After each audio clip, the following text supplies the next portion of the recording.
अनुमान और 2023-24 की चौथी तिमाही के लिए सकल घरेलू उत्पाद के भी त्रैमासिक अनुमान पर वित्त मंत्री निर्मला सीतारमण ने सोशल मीडिया प्लेटफॉर्म एक्स पर पोस्ट किया कि आज का जीडीपी डेटा वित्त वर्ष 2023-24 के लिए 8.2% और वित्त वर्ष 2023-24 की चौथी तिमाही के लिए 7.8% की वृद्धि दर के साथ मजबूत आर्थिक विकास को दर्शाता है। ये उल्लेखनीय जीडीपी वृद्धि दर दुनिया की प्रमुख अर्थव्यवस्थाओं में सबसे अधिक है।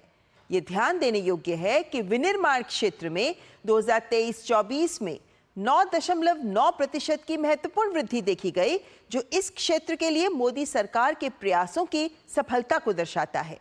वैश्विक चुनौतियों के बावजूद भारतीय अर्थव्यवस्था लचीली और उत्साहजनक बनी हुई है। प्रधानमंत्री के तीसरे कार्यकाल में भी उनके नेतृत्व वाली सरकार में भारत की विकास गति जारी रहेगी।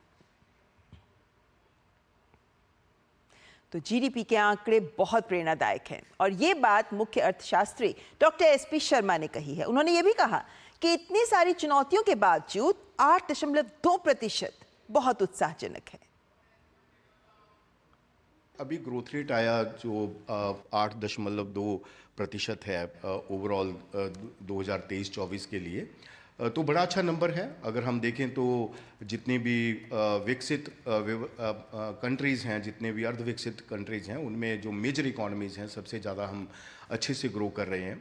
और पोस्ट कोविड पीरियड में जो हमारी ग्रोथ आई है, पहले हम 9.1 पे ग्रो किए, उसके बाद हम 7.2 पे ग्रो किए और अभी हम 8.2 पे ग्रो किए। तो जो इंक्रीमेंट है हमारी ग्रोथ में वो बहुत ही रोबस्ट है और जिससे पता चलता है कि जो हमारी रिफॉर्म्स थी, जो हमने रिफॉर्म्स कोविड के दौरान किए या फिर कोविड के बाद में किए, वो बहुत ज़्यादा इफेक्टिव रहे।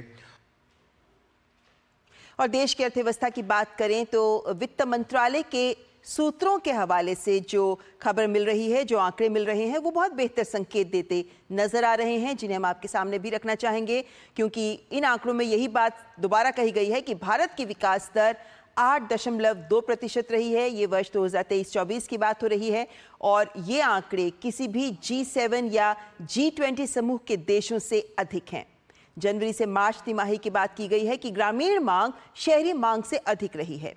सकल राजकोषीय घाटे की भी आंकड़े रखे गए हैं, ये 5.6% दर्ज की गई है, तो वहीं राजस्व घाटा 2.6% तक रहा। लेकिन महत्वपूर्ण बात कि जनवरी से मार्च की तिमाही में ग्रामीण मांग बढ़ी है और राजकोषीय घाटा और राजस्व घाटे के भी आंकड़े सही लग रहे हैं।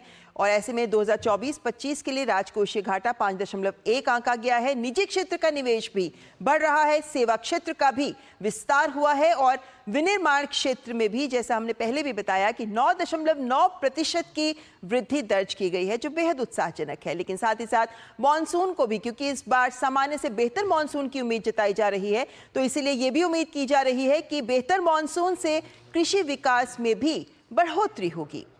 तो ये कुछ बड़े बिंदु अर्थव्यवस्था को लेकर जो वित्त मंत्रालय के सूत्रों के हवाले से सामने आए हैं। लेकिन वही भारतीय अर्थव्यवस्था की मजबूती को जबकि पूरे विश्व से सराहना मिल रही है, तो ऐसे में अंतर्राष्ट्रीय संस्था, खासतौर पर रेटिंग संस्थाओं की यहाँ पर बात की जाए तो अंतर्राष्ट्रीय रेटिंग संस्थाएं भी बेहतर रेटिंग्स देती नजर आ रही हैं।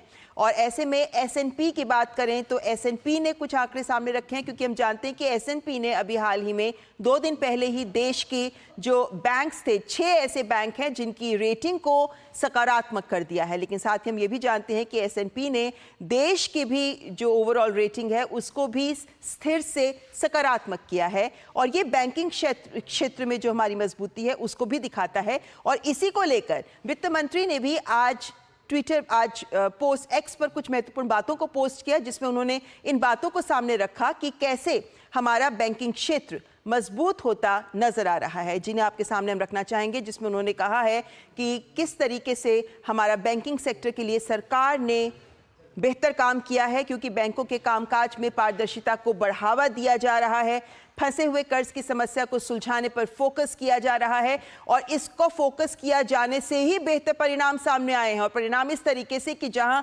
2017-18 में 15% तक एनपीए पहुंचा हुआ था, यानी फंसा हुआ कर्ज, वही वो मार्च 2024 तक 1% से भी कम रह गया।